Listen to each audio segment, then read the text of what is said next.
Ne do ta nisim me pyetjen e parë. A përkufizohet poezia? Ka përkufizim poezia? Si bëhet poezia? Ka një pikë, ka një bipik, ka një shkrim, ka një fjalë, si e shikon ti? Në zhanën e poezisë, janë poezia lirike dhe poezia epike, edhe poezia që sot ka marrë për masat më dha në zhvillimin social, zhvillimin e shoqërisë. Por poezia lirike është frymare, është ndjesi, është shpirt, është botë e brendshme. Ndërsa poezia epike është gjurmë, është histori, është gjurmë i cili të lihet për një ngjarje, për diçka që të ka ndodhur. Dhe duke i gëshuar të dyja këto, bëjnë atë formimin në tërësi të poezisë. Unë më tepër kam shkruar poezi lirike, por jo se jam mbrapa me poezinë epike, apo poezi patriotike, apo poezi të tjera.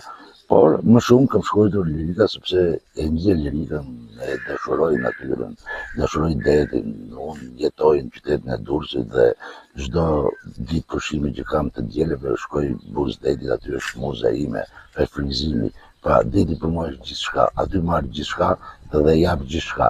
Sepse poezia është një komunikim i cili nuk komunikon me njerëzit drejt për drejt, por komunikon me vargje dhe nëpërmjet vargjeve bën transmetimin tek njerëzit.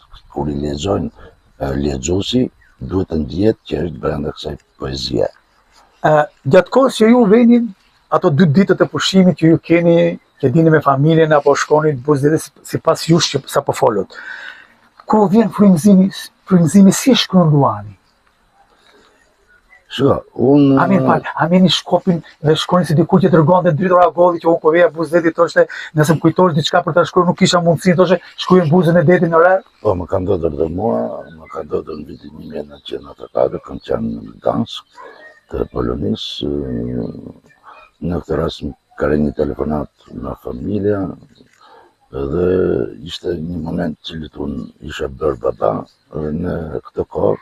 Kam shkruar gjithë në këtë poezi kam hedhur edhe në libri me natën putën, kam shkruar në herë për publikun, po them vetëm 4 vargje, me ty dhe zemrën time ta sillte jashtë ty, po deshe me rei dhe po deshe besy.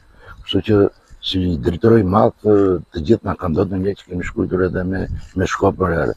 Pastaj i kemi hedhur në copa letre dhe më vonë pastaj kemi dërguar në redaksi pra për shpifatuese për t'i botuar këtë poezi.